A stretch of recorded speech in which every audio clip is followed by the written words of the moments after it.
Assalamualaikum warahmatullahi wabarakatuh. Pada video kali ini saya akan membahas latihan soal penilaian akhir semester fisika ganjil untuk kelas 10 bersama saya Erdiki Agung Nugroho. Oke, kita masuk ke soal nomor pertama adalah gambarkan grafik GLB atau gerak lurus beraturan untuk kecepatan terhadap waktu. Di mana kita ketahui pada benda yang bergerak lurus beraturan atau GLB di sini kecepatannya, di mana kecepatan itu dinotasikan sebagai v, itu selalu konstan atau selalu stabil di setiap waktu. Nah, sehingga kalau kita punya grafik antara kecepatan dalam satuan meter per second dan t dalam satuan second, maka dalam waktu berapapun kecepatannya ini akan stabil. Di mana kecenderungan stabil ini dapat digambarkan seperti berikut. Nah, nanti silakan cari aja yang gambar seperti ini. Oke, sekarang kita masuk untuk soal nomor 2. Nilai percepatan sebuah benda yang bergerak lurus beraturan adalah di mana untuk benda yang bergerak lurus beraturan karena kecepatannya konstan atau stabil, maka dia tidak ada perubahan kecepatan. Tidak ada perubahan kecepatan. Sehingga karena tidak ada perubahan kecepatan ini, maka nilai percepatan yang dinotasikan sebagai A dari kata acceleration itu selalu bernilai 0 meter per second kuadrat. Seperti itu. Oke, kita lanjut soal nomor 3. Dari grafik di bawah ini, jenis gerakan saat T sama dengan 2 detik hingga T sama dengan 4 detik adalah, dan dari T sama dengan 4 sekon hingga ke 8 sekon atau 8 detik adalah gerak. Nah, kita harus perhatikan terlebih dahulu grafik antara sumbu Y dan sumbu X ya, di mana sumbu X di sini sebagai waktu atau time dan sumbu Y-nya di sini sebagai V atau kecepatan. Setelah kita tahu variabelnya untuk sumbu X dan sumbu Y, kita bisa amati untuk waktu dari 2 detik hingga ke 4 sekon ya. Nah, kita perhatikan waktunya di sini. Di sini ada 2, di sini ada 4. Nah, dari sini kalian bisa perhatikan bahwa dari sini grafiknya cenderung turun, di mana di sini menandakan bahwa saat waktunya 2 detik, kecepatan bendanya adalah 20 meter per second, dan saat waktunya 4 detik, kecepatan bendanya adalah 10 meter per second. Maka jenis gerakan dari 2 sampai ke 4 ini adalah GLBB atau gerak lurus berubah beraturan diperlambat. Kenapa diperlambat? Karena kecepatannya ini berkurang atau turun. Kemudian dari 4 detik hingga ke 8 detik kita bisa lihat bahwa kecepatannya ini stabil. Maka kalau stabil, gerak bendanya adalah gerak lurus beraturan atau GLB. Seperti itu. Semoga bisa dipahami. Kemudian untuk nomor 4, di sini kita bisa perhatikan komponen kecepatan sumbu X dan sumbu Y suatu benda yang bergerak dengan lintasan parabola. Kita harus tahu terlebih dahulu bahwa lintasan parabola itu adalah lintasan benda atau gerak benda yang membentuk setengah lingkaran seperti pada gambar berikut. Untuk gerak parabola, kita meninjaunya adalah gerak 2 dimensi. Untuk gerak 2 dimensi, itu berarti kita bermain dengan sumbu X dan sumbu Y. Untuk sumbu X pada gerak parabola, gerakannya adalah GLB atau gerak lurus beraturan, dan untuk sumbu Y itu GLBB. Seperti itu. Nah, sumbu X di sini bisa dianalogikan sebagai arah mendatarnya, dan sumbu Y bisa dianalogikan sebagai arah vertikalnya. Untuk komponen kecepatan sumbu X, karena dia GLB, maka kecepatannya tetap atau konstan di setiap waktu. Tetap ya. Dan untuk di sumbu Y, karena dia arahnya gerak vertikal dan benda jatuh itu dipengaruhi oleh gravitasi sebuah bumi ya, maka pada sumbu Y kecepatan ini akan berubah-ubah karena dia dipengaruhi oleh gravitasi. kecepatan akan berubah-ubah. Seperti itu. Jadi ini adalah jawabannya. Oke, kita next untuk soal nomor 5. Di sini diketahui kecepatan mobil 12 meter per second digas hingga 18 meter per second. Nah, otomatis 12 ini itu adalah nilai kecepatan awal. Di mana kecepatan awal di sini saya notasikan sebagai V0, kemudian digas sehingga berubah menjadi 18 meter per second. Di mana ini adalah kecepatan akhirnya atau Vt. Selama 2 sekon. Nah, di mana 2 sekon ini adalah besaran dari waktu. Tentukan percepatan mobil. Dari sini kita bisa menggunakan rumus GLBB, yaitu adalah Vt sama dengan V0 ditambah A dikali T. Nah, kita udah tahu Vt, V0, dan T. Tinggal kita substitusikan aja dengan angka yang diketahui, di mana Vt-nya itu adalah 18, sama dengan V0 itu adalah 12, ditambah A dikali 2. Di sini 12 ya, kita pindah ruas ke ruas kiri. Sehingga didapatkan 18 min 12 sama dengan 2 dikali A. 18 dikurang 12 adalah 6. 2 sama dengan 2 dikali A. Maka A sama dengan, di sini karena yang dikali A adalah 2, maka 2-nya pindah ruas ke ruas kiri. Maka didapatkan 6 dibagi 2 itu sama dengan 3 meter per second kuadrat. Itu artinya kecepatan mobil dari 12 meter per second ke 18 meter per second membutuhkan percepatan sebesar 3 meter per second kuadrat. Oke, semoga bisa dipahami. Kemudian untuk soal nomor 6, motor semula diam. Nah, kalau ada pernyataan diam, itu artinya kecepatan awal dari setiap benda selalu sama dengan 0. Ya, 0 meter per second. Digas dengan kecepatan sampai 100 meter per second, di mana kecepatan ini itu adalah kecepatan akhirnya atau Vt sebesar 100 meter per second dalam waktu 4 detik. Nah, di mana variabel 4 detiknya ini itu adalah variabel T atau waktu. Yang ditanyakan dalam soal ini adalah jarak, di mana jarak itu dinotasikan sebagai X. Itu berapa? Nah, kita bisa langsung jawab aja. Pertama, karena dia kecepatannya berubah, maka soal ini termasuk soal gerak lurus berubah beraturan. Artinya pada gerak lurus berubah beraturan, kita butuh mencari percepatannya terlebih dahulu atau nilai A. Kita bisa mencari dari persamaan Vt sama dengan V0 ditambah A dikali T. Vt-nya itu adalah 100 meter per second dari soal. Kecepatan awalnya adalah 0 karena motor semula diam. Ditambah percepatannya itu kita nggak tahu, kita mau cari terlebih dahulu, dan waktunya itu adalah 4. Dari sini 0 itu kan tidak berpengaruh apa-apa, maka kita bisa tuliskan lagi bahwa 100 sama dengan 4 dikali A. Maka A sama dengan 100 dibagi 4. Hasilnya adalah 25 meter per second kuadrat. Kemudian setelah kita mendapatkan nilai percepatan, kita mencari jarak yang ditempuh motor.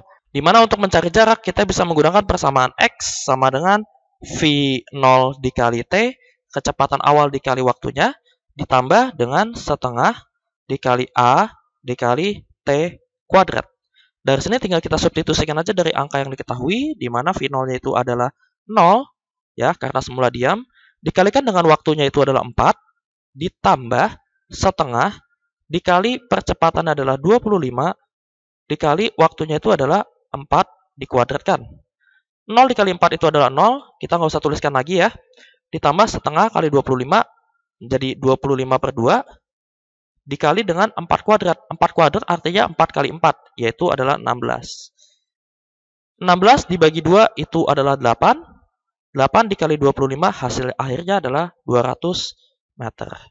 Jadi jarak yang ditempuh motor saat semula diam hingga kecepatan 100 meter per second itu adalah 200 meter. Oke, semoga bisa dipahami. Kemudian kita lanjut untuk soal nomor 7. Mangga jatuh tanpa kecepatan awal. Kalau tanpa kecepatan awal, kita bisa garis bawahi bahwa kecepatannya ini semula atau V0 itu sama dengan 0 meter per second. Dari pohonnya setinggi 45 meter. Nah, tinggi itu dinotasikan sebagai height atau H. Ya, jadi di sini adalah H-nya 45 meter. Bila percepatan gravitasi atau G itu sama dengan 10 meter per second kuadrat, tentukan waktu yang diperlukan kelapa sampai ke tanah. Jadi yang ditanyakan di sini adalah waktu, di mana variabel waktu adalah time atau T. Nah, kita bisa mencari waktunya. Karena mangga ini dijatuhkan tanpa kecepatan awal, maka materi ini termasuk materi gerak jatuh bebas. Di mana pada gerak jatuh bebas, kecepatan awal itu selalu sama dengan 0. Seperti itu ya. Kecepatan awalnya selalu sama dengan 0. Nah, karena yang ditanya waktu, karena yang diketahui adalah variabel H, ya, maka kita bisa menggunakan persamaan untuk jarak dari GLBB, yaitu adalah H sama dengan V0 dikali T ditambah setengah. Percepatannya adalah percepatan gravitasi karena dia geraknya gerak vertikal, setengah dikali G dikali T kuadrat. Seperti itu. Nah, dari sini kita tinggal substitusikan aja dengan angka yang diketahui ya, di mana H-nya atau tingginya udah diketahui 45, sama dengan 0 dikali waktunya kita nggak tahu, ditambah setengah.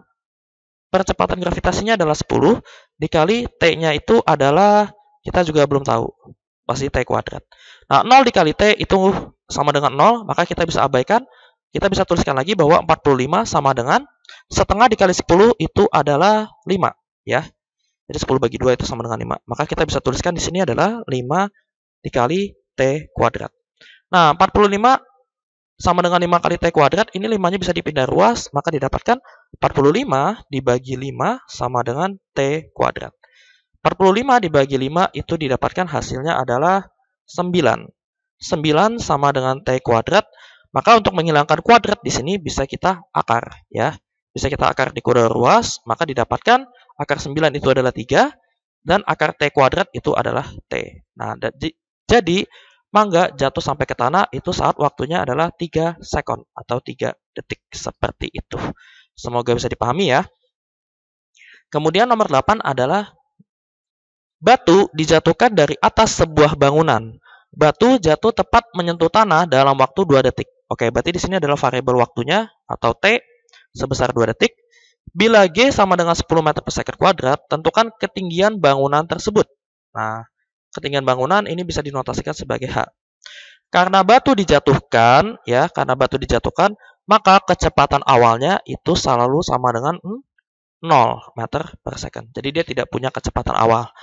Maka dari sini tinggal kita masukkan aja ke dalam persamaan, yaitu persamaan adalah H sama dengan V0T dikali T, V0 dikali T ditambah setengah dikali G dikali T kuadrat. Nah, karena V0-nya ini sama dengan 0, maka variabel ini bisa kita abaikan ya. Jadi kita bisa tuliskan lagi bahwa H sama dengan setengah G T kuadrat. Seperti itu. Karena batu ini dijatuhkan dari atas sebuah bangunan tanpa kecepatan awal. Udah, dari sini tinggal kita substitusikan aja dengan angka yang diketahui ya. Dimana kalau dalam soal ini variabel T-nya diketahui. Berarti kita tinggal masukin aja setengah dikali percepatan gravitasinya 10 dikali T-nya itu adalah 2 dikuadratkan. Setengah dikali 10 itu adalah 5, 2 dikuadratkan itu adalah 4. Maka kita bisa dapatkan tinggi bangunannya itu adalah 20 meter. Seperti itu. Semoga bisa dipahami. Kemudian lanjut, kita masuk ke soal nomor 9. Sebuah batu dilempar vertikal ke atas. Nah, kalau sebuah batu dilempar vertikal ke atas, maka nanti percepatannya itu sama dengan min gravitasi atau min percepatan gravitasinya. Dengan kecepatan awal 40 meter per second, di mana kecepatan awal ini saya notasikan sebagai V0. Ya, jadi kalau untuk gerak vertikal ke atas itu selalu ada kecepatan awal dari atas tanah. Yang ditanyakan dalam soal ini adalah tentukan waktu batu saat mencapai titik tertinggi. Berarti waktu batu saat mencapai tertinggi adalah T. Seperti itu ya. Nah, untuk mencari soal ini kita bisa ilustrasikan terlebih dahulu melalui gambar berikut ini. Jadi ini misalkan adalah sebuah tanah. Kemudian batu ini dilemparkan dengan kecepatan awal sebesar 40 meter per second. Nah, saat di titik tertinggi, ya, titik tertingginya atau titik maksimumnya, sesaat si batu ini akan berhenti. Artinya, kalau batu ini berhenti, maka kecepatan akhirnya itu sama dengan 0 meter per second. Ya. Nah, kasus ini, kecepatan akhir sama dengan 0 meter per second itu khusus saat batu menempuh titik tertinggi ya, seperti itu. Nah, kemudian kita bisa mencari waktunya dengan menggunakan persamaan dari gerak vertikal ke atas, yaitu adalah untuk yang A, VT sama dengan V0 min G dikali T. Kenapa di sini minus? Karena batu dilemparkan berlawanan arah dengan arah gravitasi. Karena dia dilempar ke atas dan percepatan gravitasi ke arah bawah, maka di sini dirumusnya adalah minus seperti itu. Kemudian dari sini tinggal kita substitusikan aja dengan angka yang diketahui ya. Vt-nya itu adalah 0, ini khusus untuk titik tertinggi, sama dengan V0-nya atau kecepatan awalnya adalah 40 dikurang 10 dikalikan dengan T ya. Percepatan gravitasi G kalau tidak diketahui di soal, silakan gunakan angka 10 seperti itu. Kemudian min 10T-nya ini bisa pindah ruas ke ruas kiri, maka didapatkan 10 dikali T sama dengan 40. Maka T sama dengan 40 dibagi 10. Nah, sini bisa kita coret. 40 dibagi 10 itu sama dengan 4 second. Artinya, batu dengan kecepatan awal 40 meter per second, dia akan mencapai titik tertinggi dalam waktu 4 detik atau 4 second. Nah, kemudian untuk yang B, tinggi maksimum yang dicapai batu. Tinggi maksimum itu kita bisa notasikan sebagai Hmax ya. Atau H, itu juga boleh. Nah, untuk mencari tinggi maksimum kita bisa gunakan persamaan dari gerak lurus berubah beraturan, yaitu adalah V0 dikali T minus setengah G dikali T kuadrat. Dari sini T-nya itu kita bisa pakai dari jawaban yang A ya. Karena kasusnya di sini adalah sama-sama mencapai titik tertinggi. Nah, kita bisa mencari jaraknya atau tinggi maksimumnya, tinggal kita substitusikan aja ya. Di mana kecepatan awalnya adalah 40 dari soal, dikali waktunya kita dapatkan dari jawaban A, yaitu adalah 4, dikurang setengah, dikali percepatan gravitasinya adalah 10, dikali T-nya adalah 4 kuadrat. 40 dikali 4 itu adalah 160, dikurang setengah kali 10 adalah 5. 5 dikali 4 kuadrat, berarti 4 kuadrat itu kan 16 ya. 16 dikali 5 itu adalah 80. 160 dikurang 80 hasilnya adalah 80 meter. Oke, semoga bisa dipahami ya. Kemudian untuk soal nomor 10. Nah, di sini kita masuk ke gerak parabola mendatar ya. Sebuah pesawat yang sedang terbang mendatar pada ketinggian 2000 meter, nah di mana ketinggian 2000 meter itu dinotasikan sebagai H ya. Atau kita bisa tuliskan di sini ketinggiannya H sama dengan 2000 meter.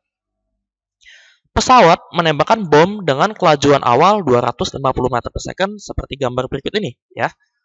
Bila G atau percepatan gravitasi di bumi itu adalah 10 meter per second kuadrat, tentukan jarak mendatar AB yang ditempuh bom saat sampai ke tanah. Nah, jarak mendatar AB di sini saya notasikan sebagai X, di mana jarak mendatar AB yang dimaksud dalam gambar itu adalah yang ini, seperti berikut ya. Oke, dari sini karena gerak parabola itu adalah gerak dua dimensi, maka kita pertama meninjau untuk sumbu Y-nya terlebih dahulu. Di mana pada sumbu Y ini kita mencari waktu. Cari waktunya terlebih dahulu. Atau cari T. Seperti itu ya. Nah, kita bisa mencari waktunya dengan menggunakan persamaan. Yaitu adalah H sama dengan setengah dikali G dikali T kuadrat. Di mana H-nya itu adalah 2000.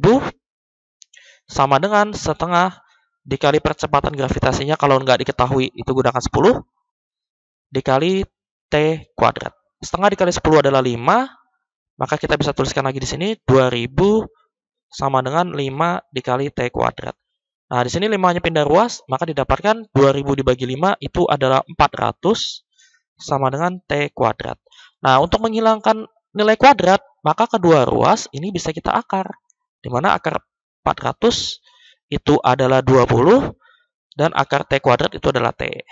Nah, kita di sini udah dapat nilai waktunya. Atau benda atau sebuah bom jatuh dari titik A ke titik B ini dalam waktu 20 detik ya. Nah, karena pertanyaannya adalah jarak mendatar, maka kita bisa tinjau untuk sumbu X ya. Dimana sumbu X ini adalah kita mencari jarak mendatarnya. Nah, karena sumbu X ini adalah GLB, kita bisa tuliskan lagi persamaan GLB cuma ada satu, yaitu adalah jarak sama dengan kecepatan dikalikan dengan waktu. Nah, kecepatannya kita udah dapat nilainya adalah 250 dikalikan dengan waktunya itu adalah 20. 250 dikali 20 hasilnya adalah 5000 meter. Jadi jarak X dari A ke B itu adalah 5000 meter. Oke, semoga bisa dipahami. Kemudian kita masuk ke soal nomor 11. Nah, soal nomor 11 ini ada sudut elevasi. Artinya di sini kita masuk ke graf parabola membentuk sudut, ya. Sebuah peluru ditembakkan dengan kecepatan 60 meter per second. Ini adalah kecepatan awalnya atau V0 dan sudut elevasinya adalah 30 derajat, ya. Di mana sudut elevasi ini saya notasikan sebagai alfa atau sudutnya. Tentukan waktu mencapai titik tertinggi. Waktu mencapai titik tertinggi ini saya notasikan sebagai TP. Nah, kita langsung jawab aja. Di mana untuk mencari A atau waktu mencapai titik tertinggi, kamu bisa menggunakan persamaan cepatnya, yaitu adalah TP sama dengan V0 dikali sin alfa dibagi dengan percepatan gravitasinya, ya. Karena di soal tidak diketahui percepatan gravitasi di bumi, maka kalian bisa substitusi dengan nilai 10. Nah, tinggal kita substitusikan aja kecepatan awalnya adalah 60 dikali sin alfanya, di mana alfanya itu adalah 30 derajat, dibagi dengan percepatan gravitasinya itu adalah 10. 60 bagi 10 itu adalah 6. Sin 30 adalah setengah. Maka kita bisa tuliskan 6 dikali dengan setengah. Nah, kita dapatkan bahwa waktu saat mencapai titik tertinggi itu adalah 3 sekon atau 3 detik. Kita udah dapat untuk waktu mencapai titik tertinggi. Kemudian yang B adalah tinggi maksimum yang dicapai benda. Untuk tinggi maksimum, kalian bisa menggunakan persamaan jadinya, yaitu adalah Hmax sama dengan V0 kuadrat dikali sin kuadrat alfa dibagi dengan 2G. Nah, seperti itu ya. Kemudian tinggal kita substitusikan aja dari angka yang diketahui, di mana kecepatan awalnya adalah 60 dikuadratkan dikalikan dengan sin kuadrat 30 derajat dibagi dengan 2 dikali 10. 60 kuadrat itu adalah 60 dikali 60, yaitu adalah 3600. Dikali sin kuadrat 30, yaitu setengah, di mana sin 30 adalah setengah. Kemudian setengah ini akan dikuadratkan. Dibagi dengan 20. Nah, dari sini 0 bisa kita coret. 360 dibagi 2 itu adalah 180. 180 dikali setengah kuadrat, setengah kali setengah itu adalah 1/4. Maka didapatkan hasil akhirnya untuk Hmax itu adalah 180 dibagi 4 itu adalah 45 meter. Nah, jadi tinggi maksimum yang dicapai peluru tersebut adalah 45 meter. Kemudian yang C. Yang C di sini yang ditanya adalah waktu peluru mencapai tanah atau TA. Ya, jadi di sini TA, yang di sini adalah Hmax. Nah, waktu peluru mencapai tanah itu selalu 2 kalinya TP atau 2 TP. Karena TP-nya udah ketahuan, maka kamu bisa gunakan aja langsung 2 dikali 3. Atau kita buktikan lagi, TP-nya itu kan rumusnya adalah V0 dikali sin alfa dibagi G. Nah, kita buktikan lagi nih. Kalau 2 kali lipatnya, harusnya kan hasilnya nanti adalah 6. Ya. Nah, langsung kita buktikan lagi bahwa 2 dikali kecepatan awal adalah 60 dikali sin 30 dibagi dengan percepatan gravitasinya adalah 10. Nah, dari sini 60 bagi 10 coret. 2 kali 6 adalah 12. Sin 30 adalah setengah. Maka didapatkan 12 kali 2. 12 dikali setengah itu adalah 6 detik. Nah, sudah terbukti seperti itu ya. Kemudian yang terakhir, yang D itu adalah jarak mendatar maksimum yang ditempuh benda. Di mana jarak mendatar itu dinotasikan sebagai Xmax. Nah, kita bisa mencari dari nilai Xmax dengan menggunakan persamaan V0 kuadrat dikali sin 2 alfa dibagi dengan G. Ya, hati-hati kalau untuk jarak mendatar maksimum itu tidak ada nilai 2-nya, seperti itu. Nah, dari sini tinggal kita substitusikan aja. V0-nya itu adalah 60 dikuadratkan dikali sin 2 dikali 30 derajat dibagi dengan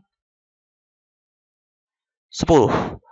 Nah, 60 kuadrat itu adalah 3600 dikali sin 2 kali 30 itu sama dengan sin 60 derajat dibagi dengan 10. Nah, ini bisa kita coret, didapatkan 360. Sin 60 itu adalah setengah akar 3. Setengah akar 3. Maka didapatkan hasilnya adalah 360 dikali setengah akar 3, yaitu adalah 180 akar 3 meter. Jadi jarak terjauh atau jarak maksimumnya, kalau misalkan saya ilustrasikan seperti ini, untuk gerak parabolanya, itu segini adalah 180 akar 3. Seperti itu. Dan titik tertingginya atau tinggi maksimumnya itu adalah 45 meter. Oke, semoga bisa dipahami ya untuk soal nomor 11 atau gerak parabola membentuk sudut. Kemudian kita masuk soal nomor 12. Diketahui bahwa kecepatan sudut roda, di mana kecepatan sudut itu adalah omega ya, sebesar 45 radian per second. Jari-jari roda itu adalah 2 meter, di mana jari-jari itu notasinya adalah R dari kata radius. Tentukan kecepatan linear. Nah, kecepatan linear itu dinotasikan sebagai V. Kita bisa mencari kecepatan linear kalau diketahui kecepatan sudut adalah omega dikalikan dengan R. Dan tinggal substitusikan aja ya. Di sini satuannya udah dalam SI semua. Di mana 45 dikalikan dengan 2 itu hasilnya adalah 90. Satuan SI dari kecepatan itu adalah meter per second atau meter per detik. Seperti itu. Kemudian nomor 13, kecepatan sudut sebuah roda adalah 4pi radian per second. Nah, di mana kecepatan sudut ini di sini saya notasikan sebagai omega ya. Tentukan frekuensi roda tersebut. Frekuensi roda bisa kita notasikan sebagai F. Itu yang ditanyakan berapa. Nah, hubungan antara kecepatan sudut dan frekuensi itu dapat dituliskan sebagai omega sama dengan 2pi dikalikan dengan F. Omeganya adalah 4pi sama dengan 2pi dikalikan dengan F. Pi-nya bisa kita coret, maka didapatkan 4 sama dengan 2 dikali F, maka 2-nya ini bisa kita pindah ruas, menjadi F sama dengan 4 dibagi 2. Maka didapatkan frekuensinya itu adalah 2 Hz. Seperti itu. Semoga bisa dipahami. Kemudian kita lanjut soal nomor 4. Terdapat sebuah kincir air berputar 1600 kali, di mana 1600 kali ini adalah jumlah putarannya. Saya notasikan sebagai N, dalam waktu 800 detik. Nah, 800 detik adalah waktu, ya. Saya notasikan sebagai T kecil. Yang ditanyakan adalah periode kincir tersebut, di mana periode kincir itu bisa kita notasikan sebagai T besar. Di mana kita bisa mencari nilai periode, atau periode didefinisikan sebagai waktu yang ditempuh sebuah benda sebanyak 1 putaran, ya, atau T dibagikan dengan N. Nah, di mana T-nya itu adalah 800 second atau detik dibagi dengan jumlah putarannya adalah 1600 kali. Di mana 800 per 1600 ini bisa kita sederhanakan aja ya, sama-sama dibagi 800, maka didapatkan hasil akhirnya adalah setengah second. Atau setengah second kalau dijadikan dalam desimal itu adalah 1 dibagi 2 sama dengan 0,5 detik atau second. Seperti itu.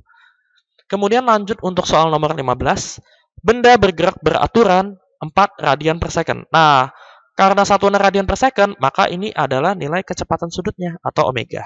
Selama 4 detik. Nah, 4 detik ini adalah waktunya, T. Maka sudut tempuh benda tersebut adalah, nah ini masuk ke materi gerak melingkar beraturan. Ya. Atau GMB. Kita biasanya singkatnya sebagai GMB. Gerak melingkar beraturan. GMB. Di mana untuk gerak melingkar beraturan, analogi dengan gerak lurus beraturan, kalau di gerak lurus beraturan adalah jarak sama dengan kecepatan kali waktu, kalau di GMB itu adalah sudut sama dengan kecepatan sudut dikalikan dengan waktunya. Udah, dari sini tinggal kita substitusikan aja dengan angka yang diketahui, di mana omeganya itu adalah 4 radian per second, dikalikan dengan waktunya itu adalah 4 second. Di sini satunya bisa kita coret ya. Kemudian 4 dikali 4 hasilnya adalah 16 radian. Seperti itu. Semoga bisa dipahami ya. Kemudian next untuk latihan soal nomor terakhir itu adalah terdapat 3 buah roda-roda yaitu adalah A, B, dan C saling berhubungan seperti pada gambar. Jika jari-jari roda A, B, dan C itu masing-masing adalah 20, 4, dan 8 cm, kita bisa tuliskan terlebih dahulu bahwa jari-jari roda A itu adalah 20 cm. Jari-jari roda B itu adalah 4 cm, dan jari-jari roda C itu adalah 8 cm. Roda A di sini berputar dengan kecepatan sudut 10 radian per second. Maka diketahui nih roda A mempunyai kecepatan sudut sebesar 10 radian per second.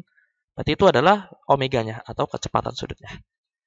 Yang ditanyakan adalah roda C berputar dengan kecepatan sudut sebesar. Jadi yang ditanyakan dalam soal ini adalah berapa sih kecepatan sudut dari roda C? Seperti itu. Nah, kita pertama lihat dari gambar. Karena yang diketahui adalah kecepatan sudut roda A, maka kita tinjau terlebih dahulu dua roda. Ya. Pertama kita tinjau roda A itu dalam gambar hanya digabungkan setali dengan roda B. Maka ketika kita tinjau A dan B, ini dihubungkan secara setali ya dalam gambar. Nah, karena setali, maka kecepatan linearnya atau kecepatan di tepinya itu sama dengan VA sama dengan VB. Seperti itu.